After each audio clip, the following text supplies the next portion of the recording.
Ok, pessoal, vou colocar o material da aula aqui também, mas vamos ver se a gente consegue tirar só dúvida, né? Para não ter que repetir de novo.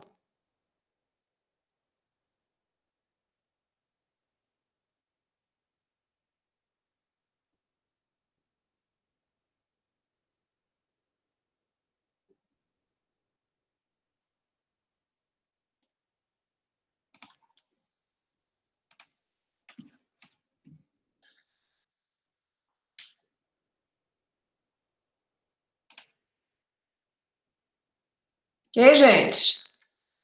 Estão me ouvindo? Tem alguém aí? Sim, sim. Então, vamos tentar. Vocês têm dúvida da aula da primeira parte? Que eu acho que vocês podem ter conseguido ver, porque a outra eu acabei de postar tem, acho que meia hora, né? Não sei se alguém conseguiu ver, não deve ter dado tempo. Tem alguma dúvida específica daquela primeira parte? Professora, eu fiquei um pouquinho na parte de quando você fala da aleatorização e sistemática dos arranjos. Se, além do benefício da aleatórica ser visual, tem algum outro? Olha, basicamente, não. Porque, assim, se a gente pensar, né, nessa parte aqui, se a gente pensar que, primeiro, a própria distribuição aleatória, se for por mudas, ela vai mais que te dar trabalho do que se fizer alinhado, né? Mas você pode fazer mais ou menos um alinhamento e ir saindo fora. Mas eu, sinceramente, eu acho que benefício, se for plantio de mudas, basicamente não tem, assim, a não ser essa questão mesmo de o aspecto visual, porque às vezes em algumas situações pode ser importante, né? Você está numa unidade de conservação, numa área de muita circulação, aí se fizer um plantio alinhado, por muito tempo, o pessoal vai ver que aquilo lá é artificial. Se você fizer, né, de forma mais aleatória, pode dar a impressão de mais natural mais cedo, né? Então, é mais ou menos por isso, gente. Tá? Porque pensar em outro benefício eu não vejo. Agora, quando a gente faz por semeadura direta a lanço, tanto manual quanto mecanizado, se for a lanço, que você lança as sementes sobre o solo, aí ele vai ficar na distribuição aleatória. Aí, assim, sem definição de distribuição, porque no caso da semeadura, o que a gente vai fazer definir o número de sementes por área, né? Então, você define lá, por exemplo, quantos quilos de sementes por hectare de um conjunto de espécies e distribui de forma aleatória, a lanço sobre o solo, e aí vai ficar dessa forma, né? Então, mas assim, não que isso seja vantajoso, a gente não consegue enxergar isso como vantajoso em termos de crescimento, né? Até mesmo porque qual espécie vai sair mais próxima da outra, a gente não sabe. Eu estou jogando a semente de forma artificial. Então, assim, para a gente falar, aquela espécie fica talvez melhor numa condição próxima da outra, de sombreamento, existem espécies que têm, sei lá, pode até ter espécie de alenopatia, alguma coisa, mas eu não acredito. Eu acho que não que estraga vantagens. Vocês entenderam bem aqui a questão do que eu falo de modelo, gente?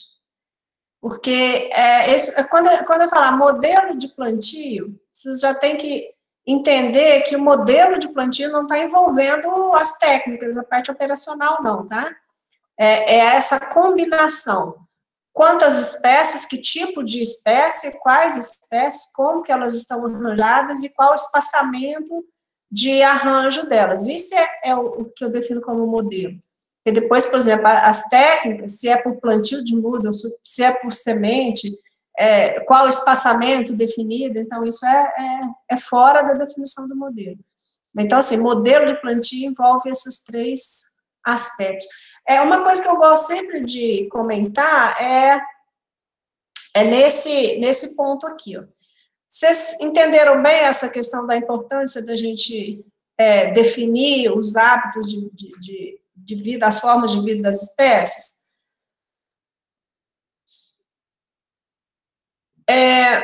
Uma floresta não é formada só de árvore, né?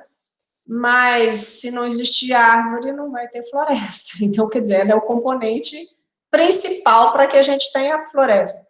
Mas nem todos os ambientes que vocês poderão trabalhar aí para restaurar vai ser floresta, né?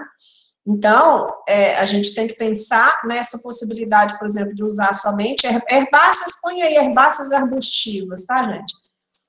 A possibilidade de usar somente herbáceas ou arbustivas para aqueles ambientes onde essas são a forma de vida do ecossistema. Então, a gente vai ter os campos, né, os pampas, áreas de campo mesmo, você tem campo limpo.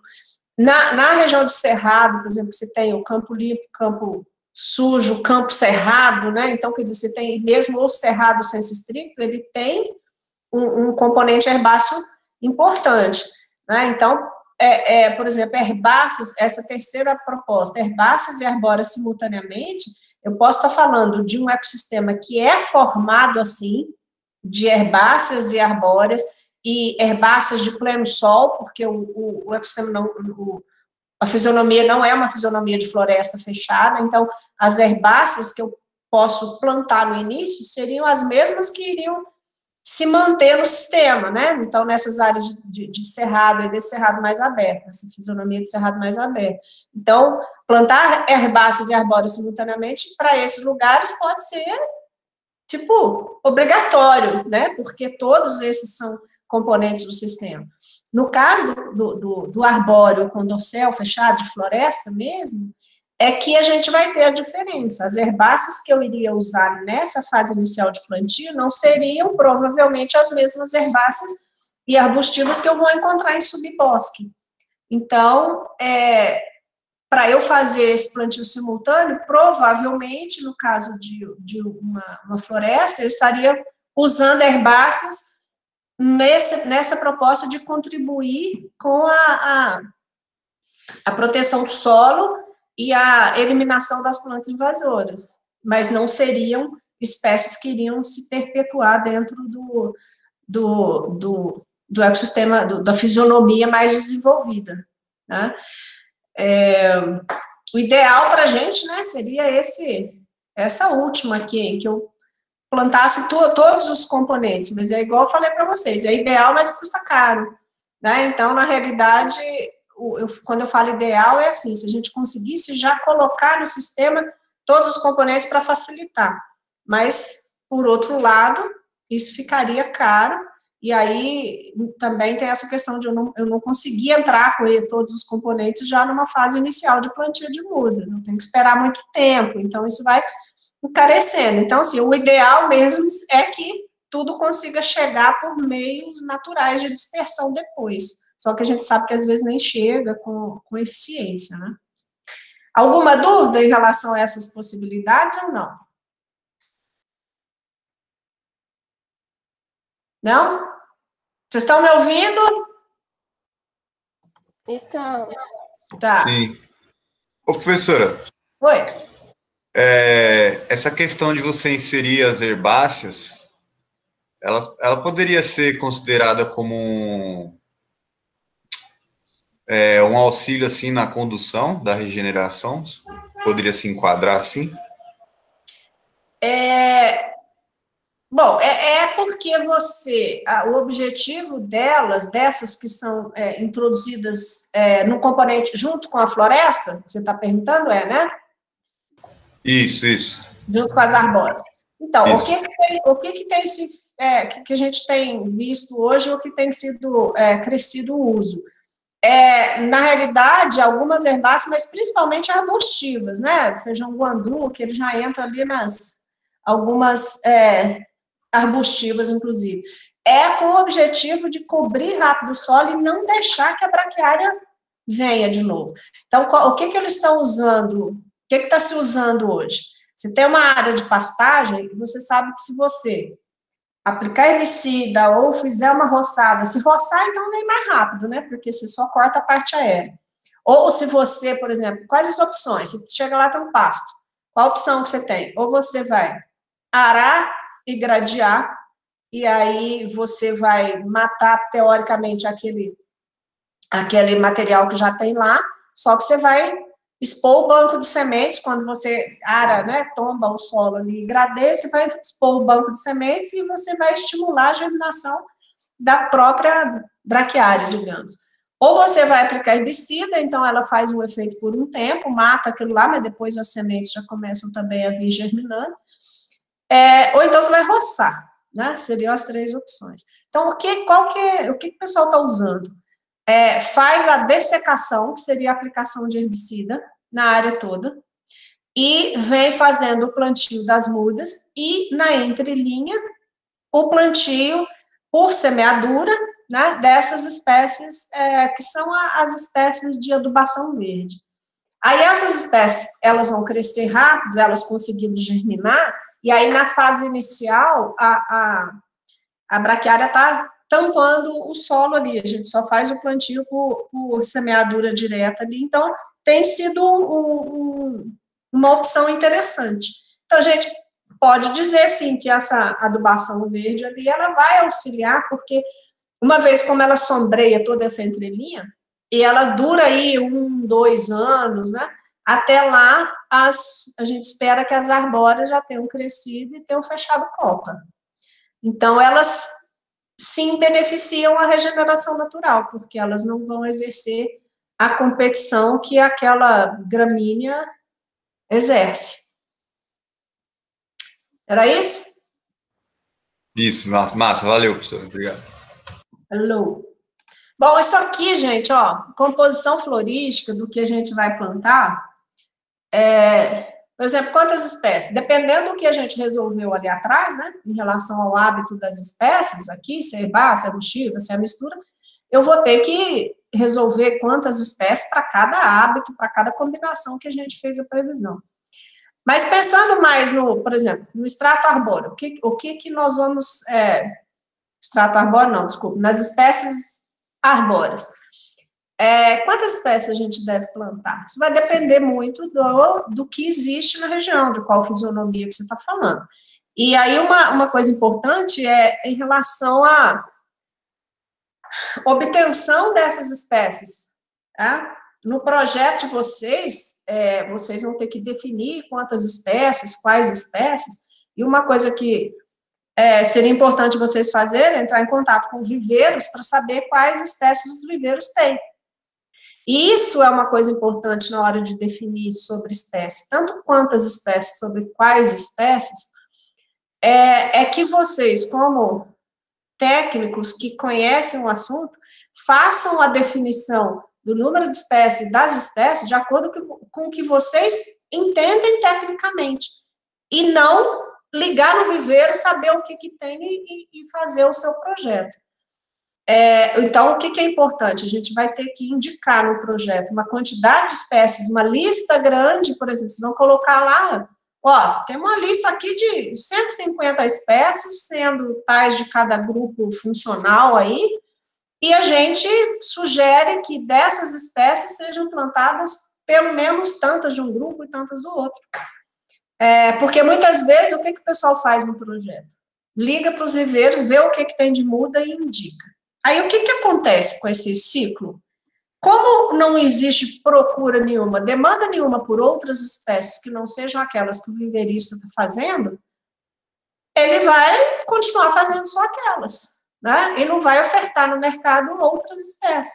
Porque se você já faz o seu projeto, você liga para lá, já sabe, a hora que o proprietário for comprar, ele vai ligar lá e pedir exatamente as espécies que já tem no primeiro.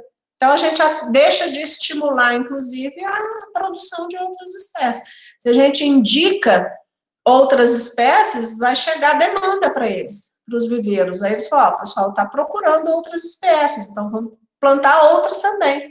Né? Então, isso é uma questão importante. como escolher as espécies, a gente vai falar depois, a gente tem uma aula específica sobre isso, tá? Aqui a gente ficou mais na discussão em relação à espécie, em relação a essa questão aqui, ó, de proporção das plantas, né? Vocês entenderam bem, gente, essa questão aqui dos grupos funcionais? O que é o esperado do grupo 1 e desse grupo 2 aí? Ficou bem claro? Porque essas espécies do grupo 1 são aquelas que vão cobrir rapidamente, elas têm que, a função delas é crescer rápido, sombrear, né, e proteger o solo, criar melhorias para a sequência do processo sucessional, né, que é a função, de certa forma, desse grupo de espécies pioneiras ou das espécies de estágios iniciais da sucessão, tá? Então, esses nomes aí, inclusive, por exemplo, e aquele nome, preenchimento e diversidade, grupo 1, preenchimento, e grupo 2, diversidade, é um grupo funcional, são dois grupos com funções distintas que na criação desse nome aí foi lá o professor Ricardo Rodrigues da Exalc, e depois, na próxima semana, eu já devo disponibilizar para vocês um vídeo. Estou só esperando a gente tratar dos assuntos primeiro, para depois vocês entenderem plenamente o vídeo. Tem um vídeo dele, do pessoal, falando sobre essa proposta de uso da adubação verde e tudo, eu vou disponibilizar para vocês na próxima semana, depois que a gente falar de semeadura direta, aí que eu vou disponibilizar, tá? Essa questão então a gente decide aqui por esses dois grupos, em modo geral, só lembrando uma coisa, gente, esses dois grupos aqui, ó, pioneiras, secundárias e clímax, isso aqui, essa classificação, principalmente, pioneiras, secundárias e clímax, isso é classificação para floresta tropical úmida, tá? Então, isso é classificação para floresta, para Mata Atlântica, né, para floresta amazônica e tudo, Mato de Araucária também tem e tal, mas, por exemplo, para cerrado isso não se aplica. Então, para cerrado, podem ser outros grupos com outras funções, tá? Então, seria um grupo que talvez cresça, copa mais rápido, ou cresça de uma forma diferente, um outro grupo composto por outro comportamento distinto, mas não necessariamente esses grupos ecológicos, pioneiros, secundário e clímax, tá? Isso preciso ficar bem claro, ok? Então, ó, essa combinação aqui de 100% de espécies desse grupo 1 e 70-25 ou 50%, 50%, isso aqui são, né, como eu falei para vocês aí, quem teve tempo de ver o vídeo, né, são padrões aí que são bastante utilizados. E outra coisa importante é isso aqui, ó, que está aqui, tá? Aqueles grupos funcionais lá, o grupo ecológico, eles estão aqui, ó, né, na forma de distribuir as espécies lá no campo. Essa questão da distribuição por arquitetura, ela não é, às vezes, uma preocupação muito grande, principalmente porque, muitas vezes, no campo, você toma conta de qual planta vai atrás da outra, do lado da outra, isso aí é muito complexo. Mas a gente pode organizar isso aí lá no viveiro. Vocês, quando fizeram viveiros lá, vocês viram a expedição das mudas pelo Rocambole? Viram? Sim. Então. Silvicultura também. Isso. Então, aí aqui, por exemplo, lá você vai fazer um rocambole de eucalipto, né? Só que aqui, na hora de você fazer o rocambole, lá na saída do viveiro, ou se vai colocar em sacos, em caixas, eu não sei, no rocambole dá para ficar bem organizadinha essa questão de arquitetura de planta. Você consegue colocar uma espécie na sequência da outra com comportamentos, com arquiteturas de copa diferente, então você conseguiria ter esse controle, né? No caso nosso, por exemplo, da expedição, se a gente for trabalhar com uma linha de um grupo funcional e outra linha do outro grupo, a gente vai fazer rocamboles diferentes lá no viveiro, certo? Aí você vai chegar no campo e falar, ó, essa linha aqui é esse rocambole, essa linha, vai distribuindo. né? Se for por caixa, por saco, né? Então, assim, você consegue separar grupo funcional lá. Por arquitetura de planta fica mais difícil, mas no caso do rocambole, né, a gente pode ter esse controle, tá? Porque sempre que a gente tiver propondo, gente, alguma coisa aqui, é importante a gente pensar em como que nós vamos operacionalizar isso. Essa questão de distribuição das espécies, eu já vi campo, né, com alguns casos interessantes. Por exemplo, você pega alguém bom para plantar muda. Então, se o cara trabalhou lá numa empresa de eucalipto ou com plantio de café, né, plantio de muda, o cara pode ser muito bom para plantar muda. Aí você vai contratar esse funcionário para fazer plantio. Agora, ele não entende nada de espécie nativa, florestal nativa, mas eu não preciso que ele entenda.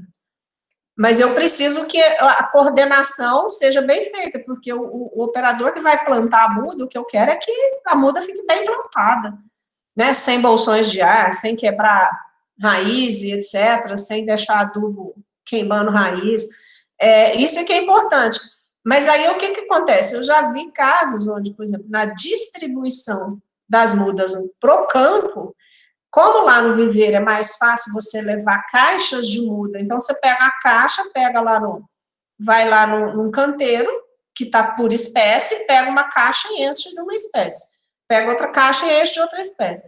Aí você leva isso para o campo. O operador, se ele não tiver noção de que não pode ser repetida a mesma planta, ele vai sair plantando do jeito que tiver lá. E aí eu já vi isso em campo. Você chegava na área, tinha assim, uma linha de jacarandá, 20, 30 jacarandá na sequência. A hora que acabava o jacarandá, vinha outra espécie. Quer dizer, um exemplo claro de plantio em que o coordenador de plantio não ficou atento e quem estava plantando também não entendia disso, né? Então, ele pegou as mudas, a muda estava bem plantada, mas não estava distribuído pelos grupos da forma adequada, né? Muito menos a arquitetura de planta. Tá? Então, é preciso pensar bem nessa parte operacional também. Tá?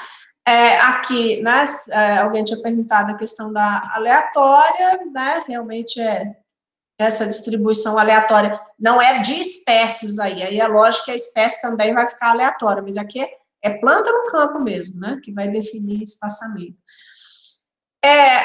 Aqui, o que a gente chama de, aí é sistemático, né, aqui esses exemplos aqui são sistemáticos, aí eu tenho o que eu chamo de regular, né, em cima, e o quinconso aqui embaixo, o quadrado que vem de quadrados sobrepostos. O regular é aquele que você tem normalmente ali, um quadrado, um retangular, etc. Você começa o plantio no início da linha ali e vai seguindo normalmente. Esse quincôncio aqui, né, eu fiz esse exemplo que vem desse quadrado sobrepostos aqui, então você tem essa unidade aqui, e isso quando combinado com plantas de grupos funcionais diferentes, ele nos dá aqui um arranjo interessante, né? Um quadradinho composto por espécies do grupo 1 lá, aquelas que crescem rapidamente, e aqui no centro uma espécie de crescimento mais lento, ou seja, eu vou ter copa mais larga aqui, das 4 aqui em volta, e essa vai ficar no centro sombreada. Então, esse termo quincôncio, né, ele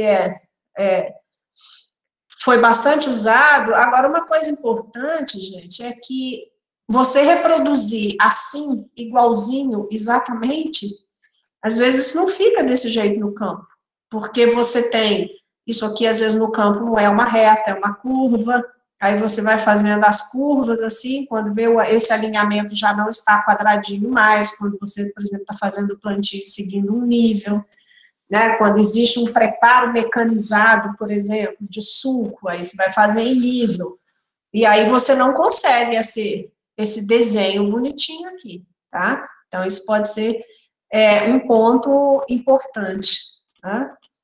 E aqui, então, né, o exemplo de, se eu plantando aqui, essa árvore clarinha aqui é pioneira, o arranjo meu aqui é sistemático, né, porque está tudo alinhadinho, e irregular, que é um plantio de linhas aqui, está me parecendo um 3x2, né? Aqui é aquela opção de 75% das pioneiras, né, que são as branquinhas, e 25% das clímax. Essa proporção, gente, ela pode ser interessante para aqueles locais onde eu preciso de colocar secundário e clímax e acho que devo plantar tudo no início, junto, só que eu preciso cobrir rapidamente o solo também e eu queria plantar mais pioneira.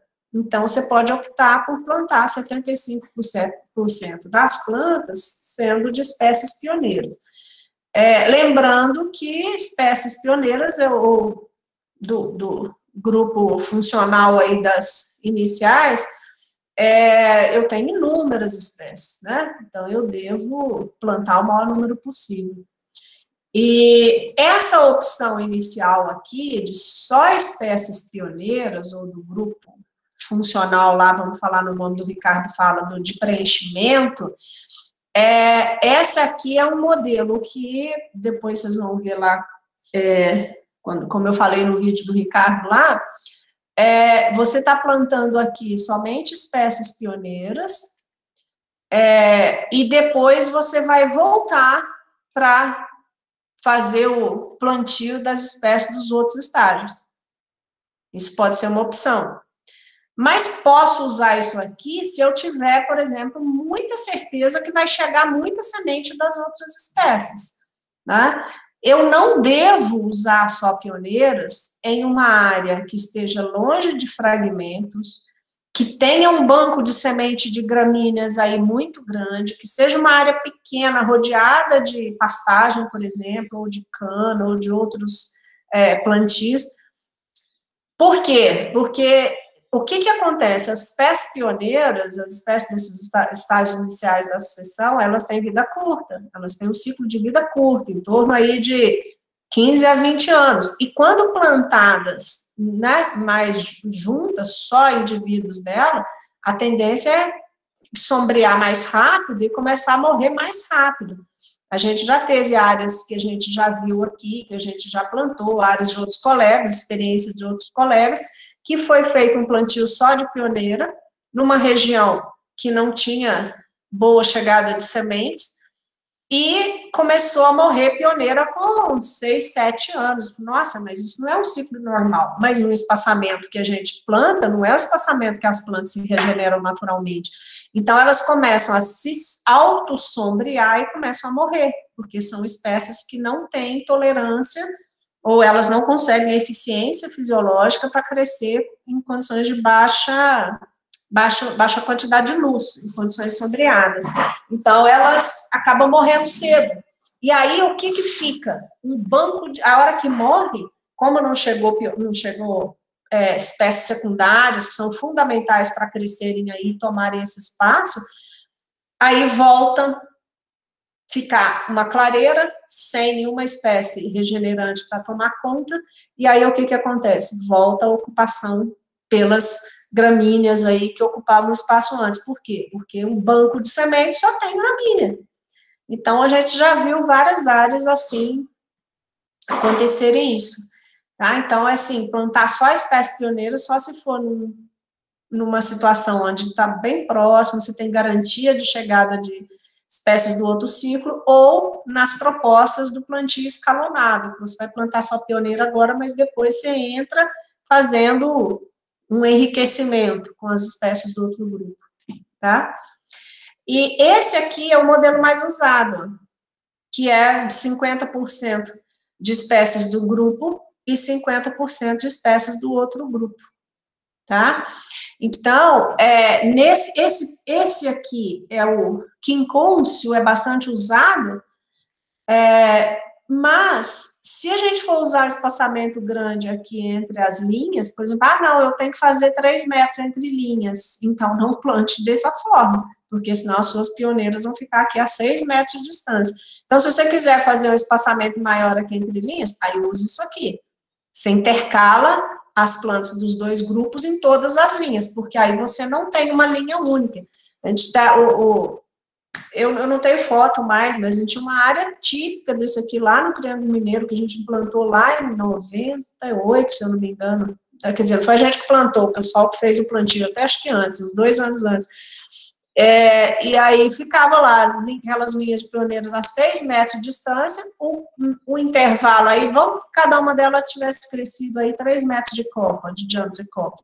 Ainda sobrava ali 3 metros no meio, né, porque 1,5 metro para cada lado, e naqueles 3 metros ali no meio era só capim. E as clímax que tinham sido plantadas lá no meio já tinham morrido todas. Então, um arranjo aqui que tem que ser bem pensado, tá? Não se esqueçam dessa possibilidade. Espaçamento maior, intercala todos os grupos em todas as linhas para você não ter uma linha única de um grupo que vai ficar sem proteção, tá? Alguma dúvida em relação a isso aí, não?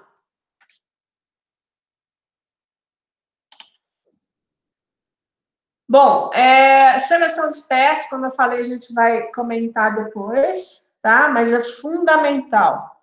Já falei para vocês no projeto, vocês vão ter que avaliar remanescentes, né, da região, que vão ser as áreas de referência para vocês. Então, a gente vai se basear para escolher essas espécies, a princípio, pelas áreas de referência. Muitas vezes nós temos as áreas de referência muito conservadas, aí é importante também a gente ter aquele conhecimento sobre o que está conseguindo se regenerar numa área mais degradada, porque aí faz parte desse conhecimento aqui dos aspectos silviculturais e ecológicos dessas espécies. Uma outra coisa importante é que, vamos pensar, por exemplo, numa área de veneração. O ambiente foi tão alterado, você tem agora uma cava de mina com 100 metros de diferença do solo original. O fato da espécie ser nativa dali não significa que agora, naquele local, ela vai se desenvolver, tá? Então, nem sempre uma espécie que é nativa da região ali, que às vezes até esteve naquele local, vai ter agora a condição de se desenvolver nesse ambiente totalmente alterado. Então, a gente precisa conhecer esses aspectos silviculturais da espécie e ecológicos, né? Então, a gente vai selecionar as espécies com base nas espécies nativas de ocorrência, certo? Local. Fundamental não ser só do ambiente, da região, da fisionomia, mas também o ambiente específico ali. Essa mata aqui, ó, não sei se algum de vocês conhece, é que a gente conhece aqui como a mata de Macaia, que é aqui. Esse aqui é o Rio Grande antes de ter represa, né? Hoje não tem mais essa borda aqui. Ali em frente, a Macaia está aqui, próximo aqui. Quem conhece aqui, atravessa para Macaia, ali do lado direito, de cima da ponte, que tem essa mata aqui. Foi uma mata bastante estudada há um tempo atrás. Então, aqui, se você tem uma mata ciliar, e você tem, aqui dá para ver que tem alguns declives. Mas é lógico que aqui, ó, embaixo, na borda da mata aqui, você tem espécies que podem ser de ocorrência específica de área úmida, né, e não ocorrerem nessa área mais alta. Aí, se eu tenho que pegar isso aqui de referência para fazer o plantio aqui do outro lado, eu tenho que olhar muito bem isso, então, eu tenho que conhecer muito bem esse comportamento das espécies, tá? Em relação ao espaçamento, vocês já devem ter discutido lá na silvicultura sobre o que é um espaçamento ideal, né? E o espaçamento ideal é aquele que promove o crescimento, no caso da produção, o crescimento em maior volume e qualidade desejados. Então, para a floresta de produção, o que eu quero? O maior volume possível de produto, né? Mas desde que seja na qualidade desejada para cada produto. Então, eu tenho um espaçamento que promove o crescimento naquela produção volumétrica esperada, mas que também interfere na qualidade da madeira, certo? Agora, aqui, isso não nos interessa, não interessa o volume de produto, não me interessa quantidade de indivíduos de tamanho maior ou menor, não me interessa muito a forma ideal do tronco, o que me interessa aqui? Rápida cobertura do solo, porque isso vai proteger contra processos erosivos, vai eliminar plantas invasoras e vai permitir a regeneração natural esse processo se iniciar na área. Então, gente, é sempre básico, o melhor espaçamento aqui para mim, para nós aqui na restauração, é o espaçamento que promova a proteção do solo contra a erosão o mais rápido possível, isso vai influenciar, né, a cobertura do solo, o mais rápido sombreamento possível de espécies invasoras e, uma vez sombreando essas espécies invasoras sendo eliminadas, também eu vou ter o início do processo sucessional ali embaixo. Então, o que a gente quer é isso. Agora, se a árvore está crescendo com um tronco assim, ou assado, se tem bifurcação ou se não tem, ela vai ter as condições, as características naturais dela. Então, o nosso interesse aqui é esse, tá? Aqui são os efeitos do espaçamento de plantio. A gente vai ter efeito no custo de plantio, vai ter efeito no custo de manutenção e vai ter efeito no tempo de fechamento das copas também. Quanto tempo que eu vou gastar, que nós vamos gastar para poder ter o fechamento das copas que vai causar essa proteção para a gente, né? O efeito no custo de plantio, que aqui está muda, fertilizante, mão de obra, faltou aqui máquinas, né? Custo de hora máquina. O que eu tenho? Quanto menor o espaçamento, eu gasto mais muda, mais adubo, mais mão de obra para plantar. E, possivelmente, mais hora de máquina para preparar solo, dependendo do espaçamento, tá? Mas, ou seja, teoricamente, o custo de plantio, composto por esses 3 itens, mais a hora de máquina, que pode ou não alterar, ele fica o seguinte: quanto menor o espaçamento, né, maior o custo de plantio, concorda?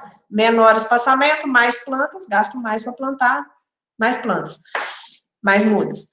Porém, com o custo de manutenção, acaba ficando o inverso, né? Como se eu tiver um espaçamento menor, a expectativa é de que as copas se toquem aí mais rápido, que a gente tem um rápido fechamento do dossel, e com isso eu preciso de fazer menos operação de manutenção. Por outro lado, se eu trabalho com espaçamento pequeno, muitas vezes eu deixo de ter oportunidade de mecanização, porque não dá para entrar com trator numa área que tem aí espaçamento com menos de 3 metros entre linhas. Porém, é de se pensar que, normalmente, como no caso, por exemplo, de eucalipto, né, de outros... no caso de eucalipto, por exemplo, existe desrama natural, no caso de pinos, muitas vezes se faz a poda dos galhos inferiores, né, e você acaba tendo trânsito na área toda, até mesmo porque você vai ter que ter trânsito depois para a colheita. Mas no nosso caso, não, né? Então, às vezes se eu diminuir a oportunidade de mecanização, mas, por outro lado, isso for benéfico, para eu garantir um tempo de fechamento mais rápido, e eu tenho também como substituir essa mecanização por mão de obra, então, né? Então, na realidade, o que a gente tem que fazer é um balanço, né? Assim, para pensar tomar a decisão do espaçamento, eu tenho que pensar no custo e na eficiência, tá? E a eficiência me leva a crer que, quanto menor o espaçamento, maior a eficiência eu tenho com o rápido fechamento do dossel e início do ciclo dos processos ecológicos. Porém, isso pode acelerar pode aumentar um pouquinho o preço inicial do custo de plantio, mas, por outro lado, diminui o de manutenção. Enfim, a gente tem que fazer um balanço, né, e identificar a melhor proposta. Os espaçamentos mais comuns, né, que estão colocados aqui, esses espaçamentos mais comuns aqui, por exemplo, que vão de 3 por 3 metros o maior, a 1,5 por 2,5 o menor, vão nos dar densidade de plantas de 1.110 a 1.111 a 2.667 plantas por hectare. Vejam que é uma diferença bastante significativa, né, mais que o dobro aqui. porque eu tenho uma área por planta de 9 metros quadrados, se eu tiver no 3x3, e 1,5 por 2,5 vai me dar 3,75 metros quadrados por planta. Então, que vão me gerar esse número de mudas por hectare. Então, veja, quando eu falei que o custo vai variar bastante, no caso, por exemplo, do número de mudas, ele varia muito, né? Se eu pegar aqui do maior ao menor, que está dentro do meu exemplo aqui. Então, eu tenho aqui esses espaçamentos aqui com linhas de 3 metros de distância, né? 3x3, 3x2,5, 3x2, 3 por 1,5, às vezes. Esse aqui, a distância média aqui de 2,5 metros ou 2 metros, a primeira medida minha aqui é sempre a distância entre linhas, né? E esse aqui com linhas a cada 1,5 metro de distância. Isso aqui, esses dois aqui de baixo, na faixa de menor que 2,5 metros aqui, já não vai me permitir manutenção mecanizada. E, às vezes, isso pode ser um problema, por exemplo, como esse caso aqui. Esse aqui é de uma empresa de açúcar e álcool, canavial, tudo aqui em volta, e a gente plantou lá um grande experimento de espaçamento e modelos de plantio, e eles nos falaram, olha, espaçamentos pequenos de vocês, nós não temos como fazer manutenção, não temos mão de obra, aqui tem que ser tudo mecanizado, não temos como colocar. Nós deixamos, falei, não, vamos ver. E foi um fracasso os espaçamentos menores, porque eles não fizeram nenhuma manutenção. E aí, não funcionou. Né? Então, nesse caso aqui, para essa empresa, realmente tinha que ser um espaçamento que permitisse manutenção aqui, mecanizado. Só que, por outro lado, uma outra empresa, na mesma região dessa aqui, fez o plantio aqui, ó, 3x2. Eles fizeram 3x2, porque precisava de 3 metros aqui. Só que eles usaram aquele esquema que a gente falou ali, de uma linha de pioneiro, uma linha de clímax. Aí, o que aconteceu? 3 metros aqui, 3 metros aqui, ficou a 6 metros de distância aqui as pioneiras. E aí, não fechou. Então, já que eles tinham que fazer isso, deveria ter feito isso aqui, né? Distribuído em todas as linhas, e não só uma linha de cada grupo funcional. Então, isso que é importante. Por isso que é a questão do modelo, espaçamento junto com o arranjo de campo, junto com os grupos de espécies, a proporção dos grupos de espécies. Viram que tudo né, se encaixa aqui para formar esses modelos, ok? Alguma dúvida específica, gente, ou não?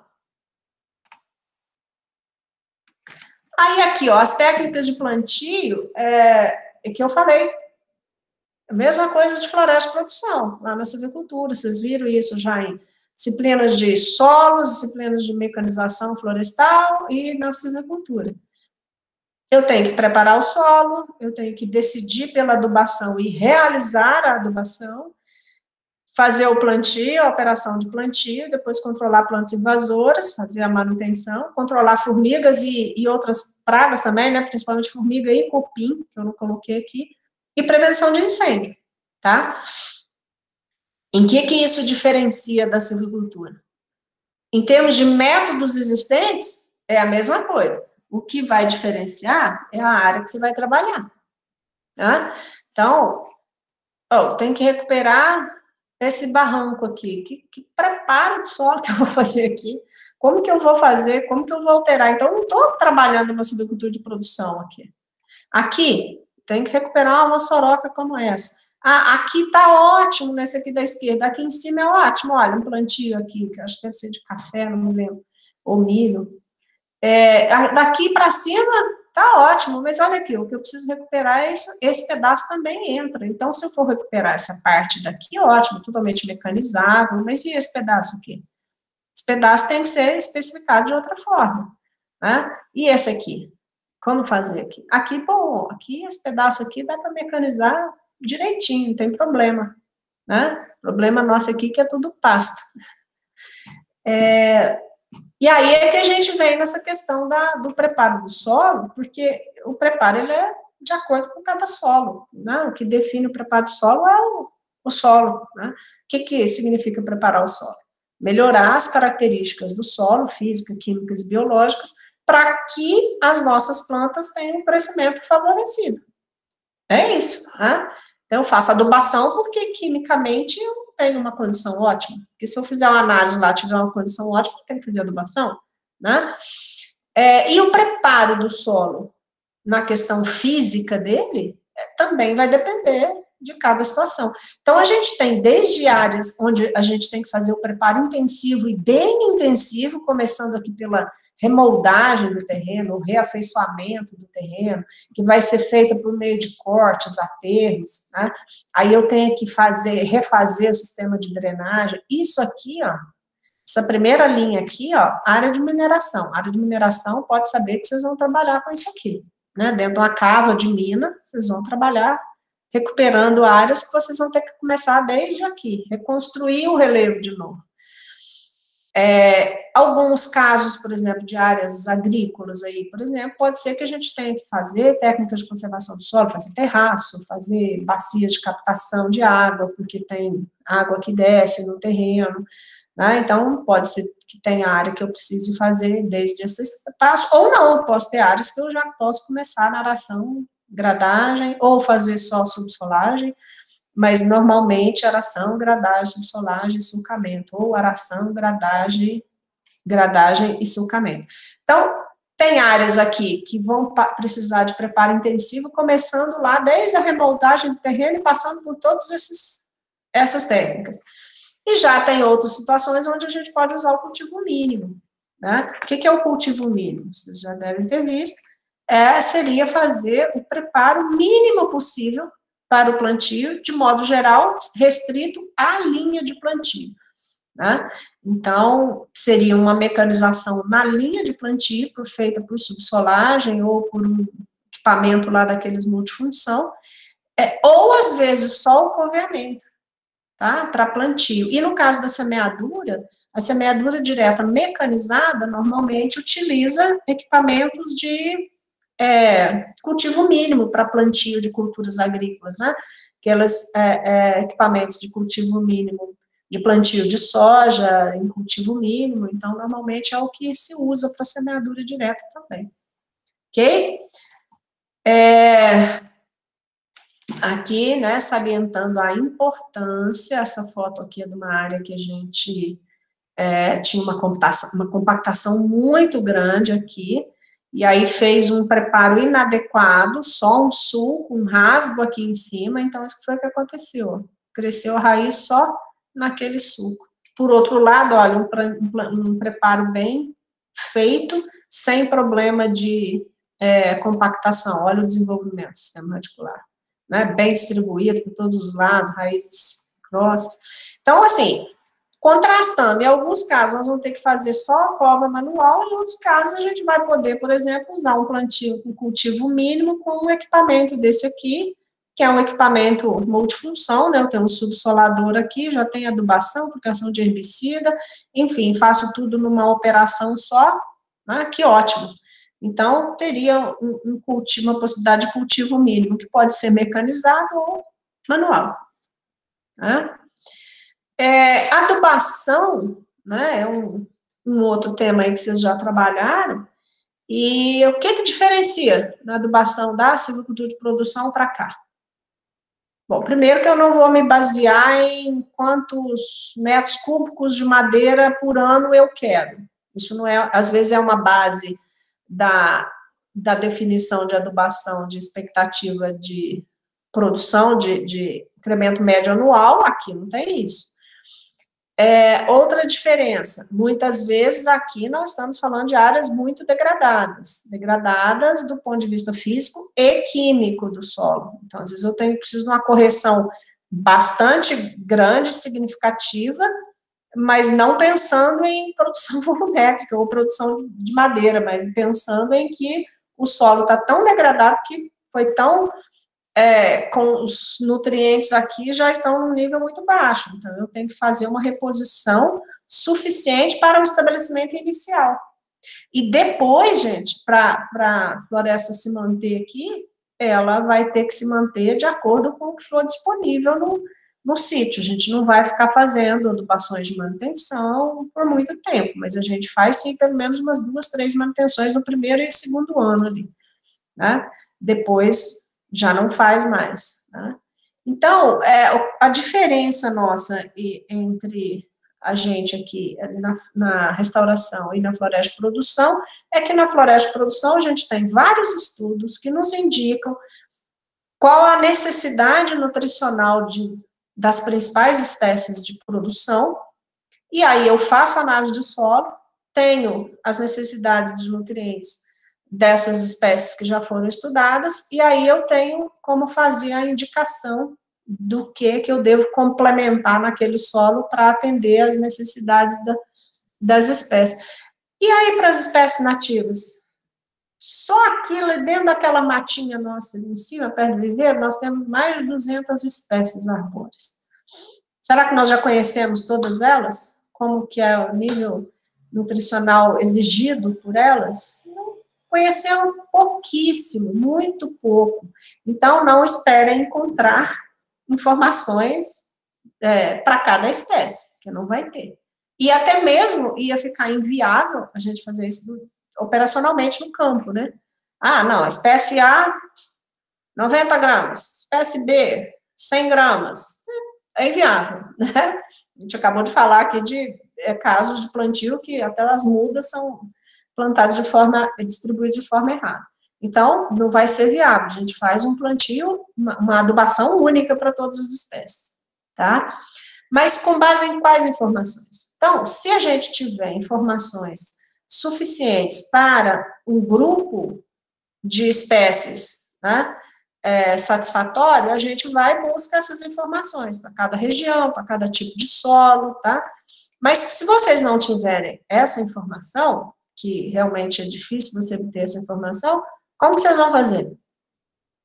Pega a análise de solo e utiliza, por exemplo, a mesma indicação para outras espécies florestais, por exemplo, para eucalipto, seringueira. Lá na quinta aproximação, eu acho que tem pouca coisa. Tem eucalipto, seringueira, não sei se tem pinos, são poucas espécies arbóreas. Hoje nós temos alguns estudos aí com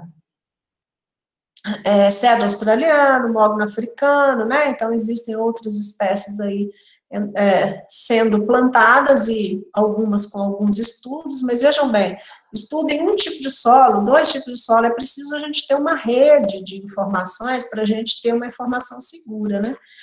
E, então, poucas espécies a gente tem essas recomendações técnicas. Então, a gente, na realidade, acaba se baseando nas recomendações para outras espécies arbóreas, né, florestais. E aqui são exemplos de adubação comum que a gente encontra, super simples, na faixa aí de 150 a 200 gramas, ou 100 gramas, ou seja, fósforo, gente, sempre vai precisar na nossa região, porque nós somos, né, nos solos neotropicais aí na nossa região, aí a gente tem solos de muito pouco fósforo, né? Então, normalmente, o superfosfato simples, o fósforo é sempre utilizado. E, às vezes, ele é utilizado sozinho aqui, no super simples, ou numa formulação NPK, também aqui na faixa, às vezes, de 100 a 200 gramas. Aí, depende, por exemplo, qual formulação NPK? Vocês podem perguntar, qual é o NPK? Depende, gente. Às vezes, vocês vão fazer um projeto para plantar 1000 mudas. Então, você não vai poder exigir, até mesmo porque a gente não tem conhecimento suficiente, né, informação suficiente, que seja tal adubo, tal formulação. Por quê? Porque não existe essa especificidade. Então, por exemplo, o NPK é muito comum aí para milho aqui na região, ou é o 4,14,8, ou 8,28,16, ou uma outra formulação próxima, aí você pode achar alguma coisa mais próxima, se você estiver numa área de plantio de eucalipto, enfim. É o que a gente vai poder fazer aí, de achar uma formulação que normalmente já existe, porque dificilmente você vai fazer uma formulação dessa específica.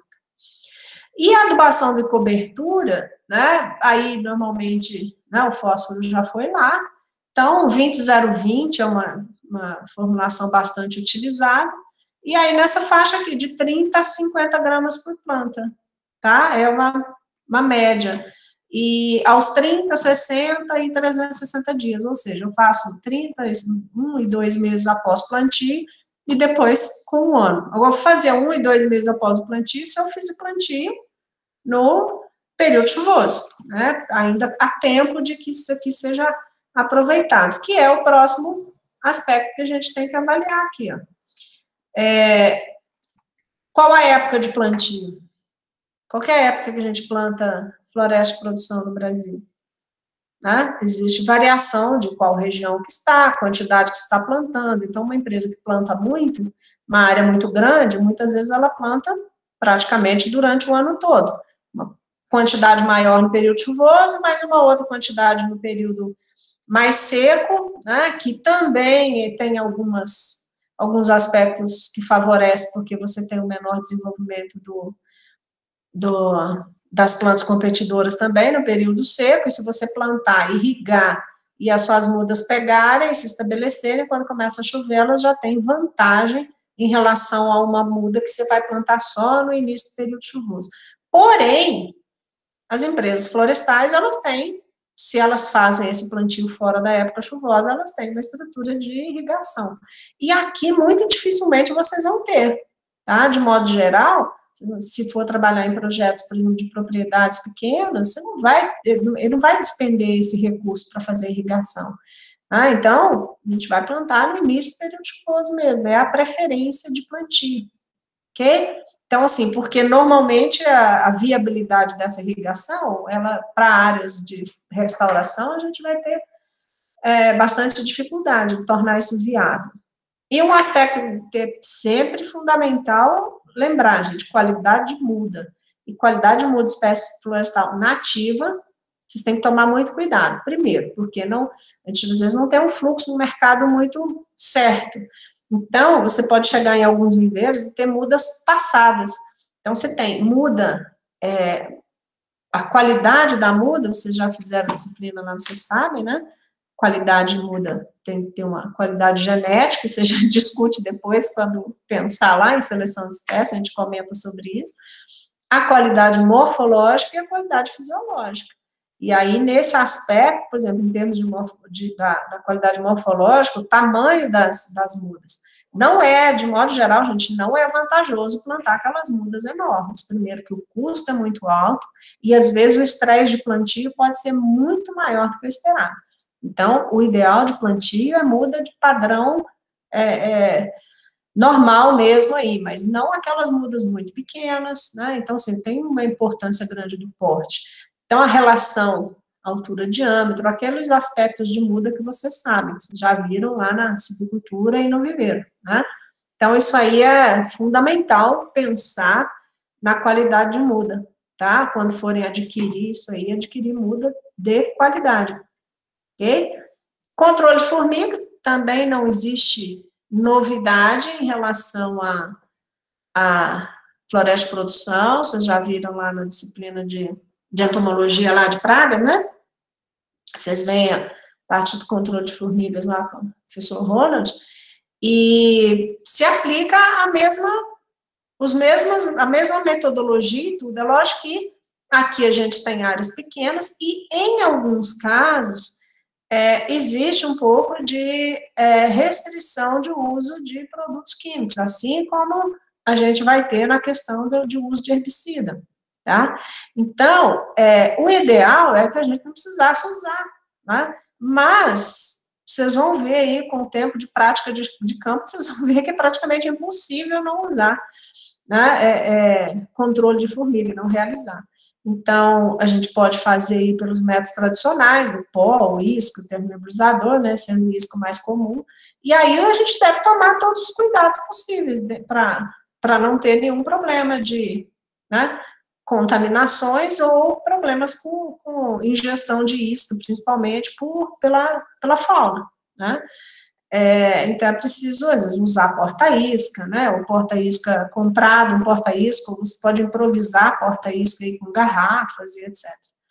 E o controle, gente, é igual também na floresta de produção, antes do plantio, durante as etapas de preparo e durante a etapa inicial, porque se você abandonar a área, também em relação ao controle de formiga, vocês vão ter muito problema também, tá? Essa foto aqui, inclusive, tem um viaduto de formiga aqui, ó, isso é dentro de uma área de restauração nossa, tá?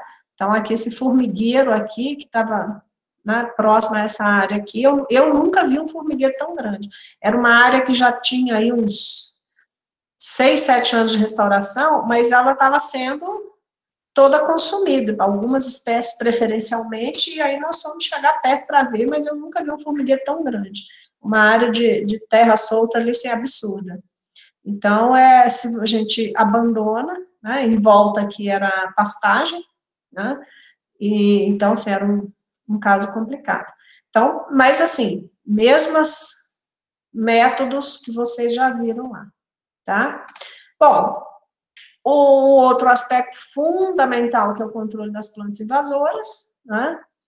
Os prejuízos aí a gente já sabe que elas vão competir com as mudas e vão atrasar e muito o início do processo de regeneração natural.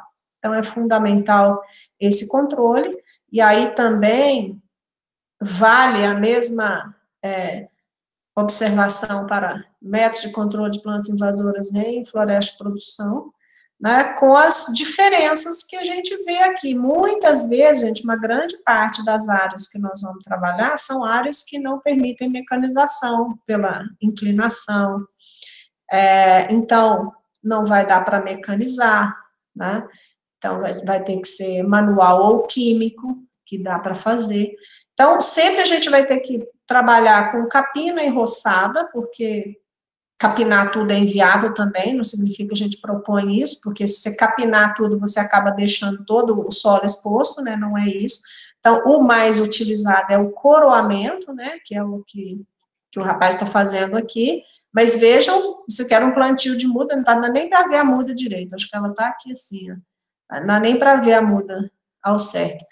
E uma área que era pastagem, fechamos aqui com a cerca o pasto, isso aqui começou a crescer, crescer, crescer. Então, a gente tem que fazer, e a gente foi só aumentando. A cada vez que eles iam lá, eles tinham que aumentar a largura do coroamento. Começamos com meio metro, depois foi para 1 metro, depois foi para 1,5 metros. Por quê? Porque a entrelinha ali era, né, muita braquiária, e vai só aumentando o tamanho, não tem gado mais para consumir. E aí a gente tem que entrar e fazer uma roçada mecanizada. Então, assim, fica caro você fazendo essa manutenção aí. Acho manual, né? Capinando, mais caro ainda. Ah, não, vamos roçar. Mas você roça, daí, dependendo do período chuvoso, você roça, daí 1 mês já cresceu de novo. Então, às vezes, você tem que roçar 45 dias, 2 meses. Então, assim, aí a importância, gente, do método inicial de controle, né? E também do espaçamento, para poder fechar isso aí. Então, aqui, se a gente plantou no espaçamento amplo aqui, ó, mas vai demorar muito para fechar. E aqui que entra também aquela questão das espécies para controlar isso aqui. Mas quando a gente fala, por exemplo, do uso daquelas espécies de adubação verde para controlar aqui, feijão guandu, feijão de coco, crotalária e principalmente leguminosas, que são interessantes, adianta vir aqui e semear por cima disso aqui, no meio desse capim? Não adianta. Então, eu tenho que entrar fazendo a dessecação desse capim aqui com herbicida, ou então eu posso preparar, arar, gradear, mas se eu for arar, gradear e jogar a semente das espécies que eu quero, a semente da braquiária também vai germinar tudo, né, junto. Então, não é uma boa. Então, assim, o que se propõe normalmente é a dessecação disso aqui com herbicida, e aí deixa o capim depositado e vem fazendo o plantio só, né, por linha, a semeadura, e aí funciona. Mas jogar semente aqui, ó, em cima disso aqui, não vai adiantar nada, né? Então, o que muda, no caso do tipo de controle, é a periodicidade, a forma de se fazer em função do tipo de área que a gente está, da atividade, etc., e a periodicidade de se fazer as operações de manutenção. Por quê? Em função do ritmo de crescimento e consequente fechamento, que vai ser dependente lá daquele modelo, daquele espaçamento, né, que a gente viu, ok? E a prevenção de incêndios, né, gente? Tem algumas espécies que são mais suscetíveis e outras menos. Então, temos que sempre pensar, se for uma área, uma região com suscetibilidade, nós temos que construir e manter os aceros, né, provavelmente seria aí uma estrada lateral aí à cerca, né, uma estrada que já atuaria como acero, ou se não for área de acesso, é só acero mesmo, né, área inclinada e etc. Mas é preciso fazer essa manutenção, né, desses aceros. Muitas vezes, viu, gente, o controle dessas plantas invasoras no inverno, que elas secam e aquela biomassa muito grande, pode ser também um grande problema, mesmo as plantas invasoras dentro da área, que cresce aquilo lá e aí chega no inverno e seca tudo, né, então fica uma área muito propensa também. Então, às vezes, o próprio controle das plantas invasoras, ele é fundamental para a gente evitar a ocorrência de incêndio também. E é lógico a conscientização do proprietário e da comunidade sobre esses danos decorrentes do fogo. Ok? Alguém aí ainda? Ok, professora. Só comentar uma coisa, acho que esse último slide aí sobre incêndio não tá lá no slide do campus, não. Eu, pelo menos, estou com o meu aberto aqui, não tem esse último de prevenção de incêndio, só dá um toque só. Não tá? Ué. Sabe que eu coloquei uma versão antes lá? Depois eu vou conferir, aí eu troco. Então, eu devo ter colocado alguma versão anterior. É porque quando eu fui gravar também, eu tinha gravado uma parte que até um pedaço só, e depois eu insiro aqui também no meio, onde eu comecei a segunda gravação, eu insiro uma entrada, um início, um final aqui, então eu posso ter perdido também, posso ter apagado alguma coisa aqui, enfim, mas depois eu arrumo lá. Obrigado por avisar. Professora. Oi. Já não sei se tem a ver, se entra aí, mas eu estava vendo uma reportagem esses dias sobre uma técnica chamada muvuca. Nós vamos falar na semeadura direta, que é semana que vem. Não, beleza. Que a muvuca é uma mistura de sementes de várias espécies, que é feita no plantio mecanizado, inclusive. A gente vai ver isso, eu tenho alguns vídeos para mostrar também para vocês, mas é a semeadura direta. Não, beleza. É o tema da semana que vem. Mas é uma regeneração artificial que, ao invés de se fazer plantio por muda, a gente vai fazer plantio por semente. Ok? Beleza, que tinha falado dos métodos aí, achei que ia abordar aqui agora, mas beleza, então. Não, é o assunto da próxima semana. Tá bom? Nessa primeira semana eu falo basicamente o geral e por plantio de mudas, né? E depois eu especifico mais na semeadura direta. Tá? Algo mais, gente? Para quem estava com dificuldade de ver os vídeos, a Mariana criou nossa sala de aula lá no YouTube. É só procurar pelo... Mariana, depois podia pôr o link aqui para o pessoal também, mas é só, se quiserem, procurar pelo título da disciplina e colocou lá para ver se fica mais fácil, né? Porque tinha gente que estava com dificuldade de acessar, principalmente as aulas do Loom, né? Que elas ficam bem pesadas. Tá ficando com 1 giga, mesmo aula com menos de 1 hora fica com 1 giga. E eu falo pouco, né, gente? Então, nas aulas não consigo gravar pouquinho. Tem dia que eu falo, não, vou gravar aqui vídeo de 15 minutos, eu não consigo. Aí, quando eu vejo, já tem 40 minutos que eu estou falando. Ok? E, professora, você tem algum feedback das nossas atividades? Gente, desculpa, eu falhei nisso e na questão dos projetos. É que não está dando tempo. Hoje foi de novo reunião de Cune, eu baixei tudo e comecei a fazer, mas eu não quero dar o feedback pela metade. Então, assim, para vocês terem uma ideia, eu não comecei a aula de pós-graduação até hoje, porque está muito difícil. Mas eu prometo que eu vou dar no máximo até a semana que vem, eu tenho que dar o feedback para vocês. Tá certo, professora. Tá certo? É falha minha mesmo aí, tá? Não, tranquilo, é só para saber mesmo, que a gente fica com medo de não estar fazendo do jeito que você quer, né?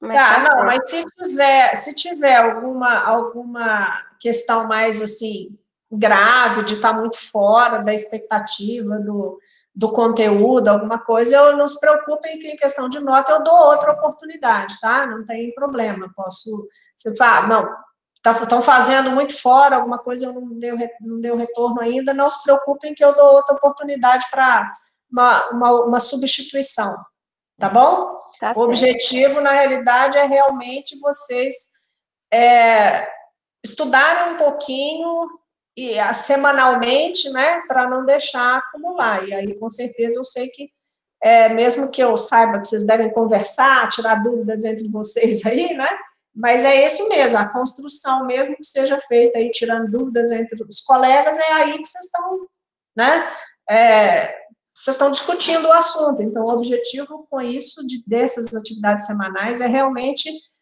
forçar vocês a pensarem no assunto um pouquinho, na mesma semana aí, não distanciar muito do momento que a gente passou o conteúdo para vocês.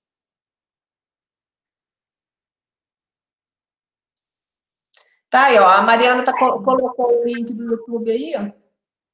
Pode falar, Admir. Aí nesse link aí vai tentar deixar todas as aulas ou só agora, a partir de agora? Não, ela já colocou todas lá. Mas são as mesmas que estão na aula, que está no campus virtual. É só porque... Sim, só aqui no YouTube, né? Está no YouTube, aí eu não sei se ele realmente fica mais leve, tá? Essa foi a proposta, né, Mariana? Beleza. Mas estão todas, acho que ela já estava subindo as duas de regeneração artificial, que foi uma ontem, uma hoje, que eu postei, ela estava subindo os dois. Ok? Aí vocês têm aí todas as opções, aí, então, ou no campus virtual, ou lá no YouTube, tem a aula previamente gravada, o que a gente faz aqui, que na realidade é o mesmo conteúdo, mas depende, uma está no Meet, outra está no Loom, né? Pode dar diferença de tamanho, enfim. É mais para vocês terem, cercar toda oportunidade aí. Ok? Aí a Mariana falou aí, ó, qualquer dúvida pode mandar mensagem. Se quiserem mandar mensagem, por exemplo, se for para a Mariana alguma coisa também, ela também vê o campus virtual igual eu vejo, tá? Ela tem o mesmo acesso no campus virtual que eu tenho, então, se vocês mandam mensagem, ela também pode responder. Se for alguma dúvida aí da sala do YouTube lá, ou dos vídeos, podem até falar com ela. Ok? Bom, não tendo mais dúvidas, então, até a próxima semana. Professora. Oi. E sobre a parte presencial, que eu acho que não vai ter mais? Você falou alguma coisa? Foi discutido alguma coisa? Eu estava conversando com o Lucas ontem, ou hoje de manhã, sobre isso, e qual que é a minha proposta? Porque se vocês lembrarem lá no nosso plano de ensino, são 4 semanas, as duas últimas, a última seria a avaliação da disciplina, conversar sobre, né, a disciplina e fazer uma prova, né? A penúltima semana é a apresentação dos projetos de vocês. E as outras duas, a gente iria para campo. Então, na perspectiva de não ter isso mais, eu falei com o Lucas hoje, eu vou tentar me preparar para eu ir para o campo e gravar o que eu acho. Aí eu vou gravando, mostrando alguma coisa para vocês e posto o vídeo. Também vou tentar procurar outros vídeos de outras pessoas, que vocês vão ficando cansados de me ouvir falar, né?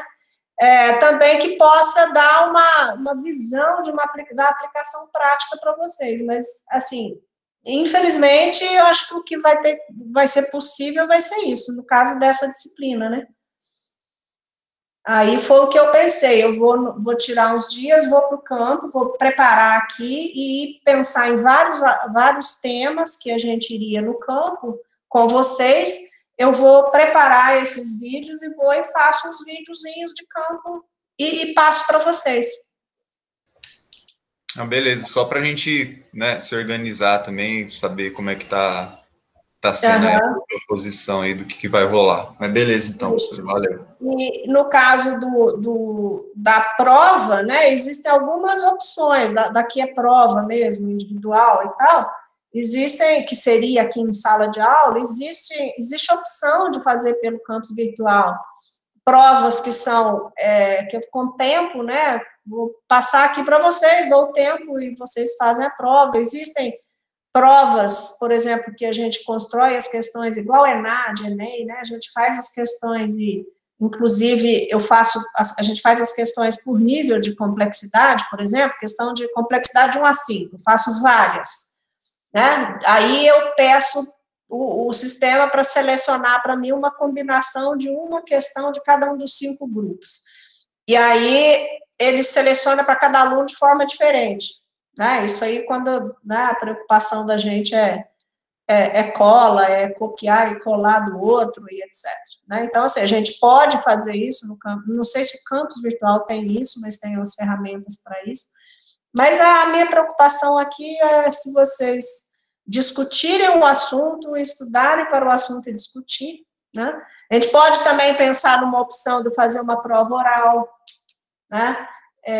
Eu encontro individualmente com cada um e faço uma avaliação oral, posso gravar, mandar para vocês também. Então, assim, tem várias opções de fazer a prova, né? A opção de prova oral a gente pode fazer, minha turma não são muito grandes, eu fico com dó da turma dos professores que tem turmas de 100, aí tem 3 turmas de 100, né? Tem 300 alunos. Aí é mais complicado. Mas, para a gente aqui, que as turmas são pequenas, é tranquilo. Ok? Mais alguma dúvida, gente? Bom, não tendo dúvidas, então, até a próxima semana, né? E qualquer coisa vocês podem mandar lá pelo campus e com a expectativa de até sexta-feira vocês receberem a questão do projeto, tá bom, gente? Então, tchau para vocês, até a próxima semana.